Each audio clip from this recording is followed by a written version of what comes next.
24 नवंबर 2009 John Edward Jones अपने दोस्तों के साथ अमेरिका के यूटा में मौजूद नटी पटी केव को एक्सप्लोर करने जाता है, जो बहुत ही कॉम्प्लिकेटेड केव था और साथ में थोड़ा डेंजरस भी था, क्योंकि इसी केव में पहले भी बहुत सारे दुर्घटनाएं हुई थी। फिर भी जॉन उसी नटी पटी केव को एक्सप्लोर करने जाता है। जॉन पहले भी बहुत सारे केव एक्सप्लोर कर चुका था, लेकिन नटी पटी केव में वो पहली बार आया था। जब सारे लोग केव के अंदर जाते, कुछ लोग शुरू में ही रुक जाते हैं, लेकिन जॉन आगे बढ़ता रहता है। फिर थोड़ी देर बाद 8 पूछ नामी एक नैरो जगह पे जॉन सिर के बल उल्टा अटक जाता है। जॉन 27 घंटों तक उसी जगह पे उल्टा अटका रहता है। जॉन को क्या पता था कि आखिर में वही केव उसका कब्र बन जाएगा। 26-year-old father went on what was supposed to be a day trip into the Nutty Putty Cave in Utah County. Tragically, that journey ended up being his last. John Edward Jones, his brothers, and a larger group shutting down a explored the popular cave's destination for adventurers. It's a cave which has now been declared a public hazard after a young father died It inside. basically was just seeing his two feet kind of eaten up by that little crevice. I couldn't see his body at all. नटी पटी केव को पहली बार 1960 में केव explorer Dell green ने ढूंढा था। उसके बाद से ये केव बहुत ही फेमस हो गया था। बहुत सारे लोग जिनको एडवेंचर करना बहुत पसंद था, वो सारे लोग इसी केव में आने लगते हैं, जहां हर साल 5000 लोग इसी नटी पटी केव में एडवेंचर करने के लिए आते थे। केव के अंदर बर्थ कैनाल नामी बहुत सारे टाइट पोर्शन भी है। प्रोफेशनल केवर भी यहाँ से आगे जाने समय 10 बार सोचते हैं। फिर भी बहुत सारे एक्सप्लोरर इसी नटी पटी केव के अंदर बहुत ही नैरो और मुश्किल जगह में भी जाते हैं। ऐसे ही 1999 में एक दोस्तों का ग्रुप नटी पटी केव को एक्सप्लोर करने जाता है। इनमें कुछ लोग शुरू में ही तो रुक गए थे, लेकिन उनमें से 2 लोग आगे जाते रहते हैं और फिर बर्थ कैनाल में अटक जाते हैं। उन दोनों को बाहर निकालने में ही एक्सपर्ट्स को 12 घंटे का समय लग गया था। उसके बाद एक और ऐसा ही इंसिडेंट हुआ था जो बहुत ही डेंजरस था, जिसके बाद साल 2006 में नटी पटी केव को अथॉरिटीज के द्वारा बंद कर दिया जाता है। फिर जॉन के इंसिडेंट से 6 महीने पहले मई 2009 को एक नई गाइडलाइन के साथ इसी नटी पटी केव को रीओपन किया गया था। जैसे दिन में सिर्फ एक ही ग्रुप केव के अंदर जाएगा, और जिसके लिए 3 हफ्ते पहले से ही ऑनलाइन परमिट लेनी होगी, और ग्रुप में कम से कम 2 एक्सपीरियंस केवर्स मौजूद होने चाहिए थे। जॉन के केस में जॉन और उसका भाई दोनों एक्सपीरियंस केवर्स थे। जॉन एडवर्ड जोन्स, जो वर्जीनिया में मेडिकल की पढ़ाई से छुट्टी लेकर नवंबर 2009 को अपने होम टाउन यूटा में आता है। फिर कुछ एडवेंचर करने के लिए उसका भाई और उसके दोस्तों के साथ नटी पटी केव को एक्सप्लोर करने का प्लान बनाता है। 24 नवंबर 2009 को रात के ठीक 8 बजे सभी लोग नटी पटी केव के अंदर चले जाते हैं।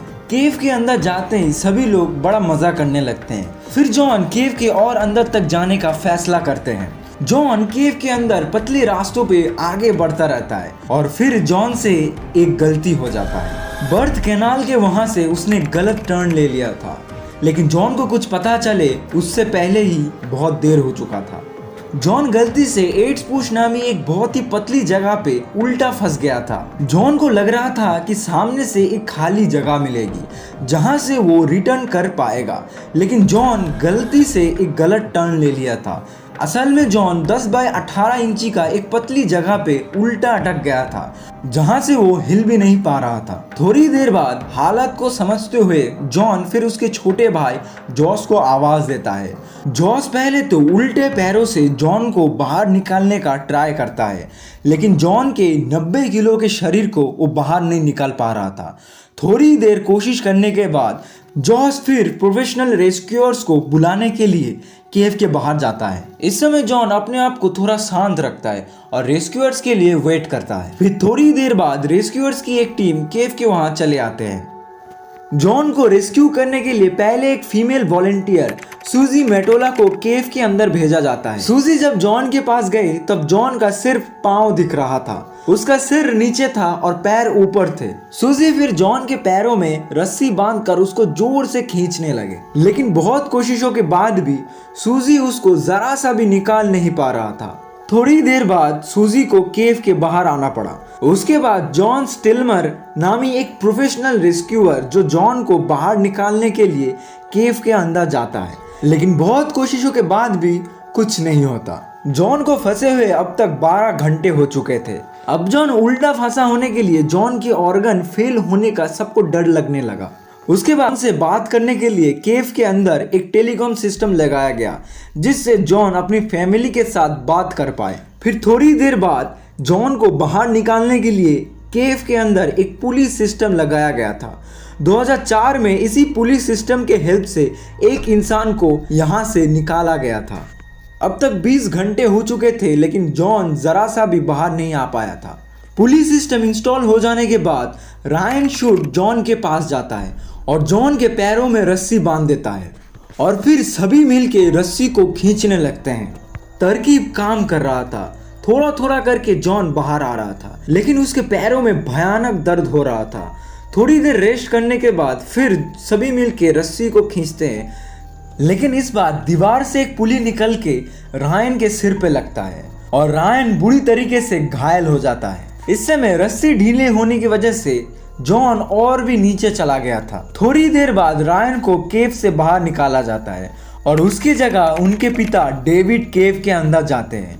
जॉन के पेट में रस्सी बांधने समय 15 मिनटों तक वो भी उसी जगह पे फंस गए थे। बहुत मुश्किल से वो वहां से बाहर आए थे।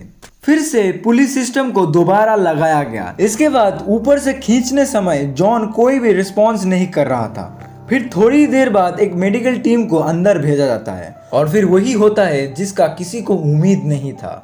27 घंटों तक मशक्कत के बाद जॉन आखिर में मर चुका था। ऑफिशियली 25 नवंबर रात के 11:56 में जॉन को डेथ डिक्लेयर कर दिया गया था। 120 वॉलेंटियर मिलके 27 घंटों तक अपना पूरा जोर लगाने के बाद भी वो लोग जॉन को बाहर नहीं निकाल पाते। फिर आखिर में ये डिसाइड किया गया कि जॉन के बॉडी को हमेशा के लिए वहीं पर दफन रखा जाएगा और केव के एंट्रेंस को कंक्रीट से सील कर दिया जाएगा। अगर आप लोगों को ये वीडियो पसंद आया है तो आप लोग इस वीडियो को देख सकते हो। बहुत बहुत धन्यवाद।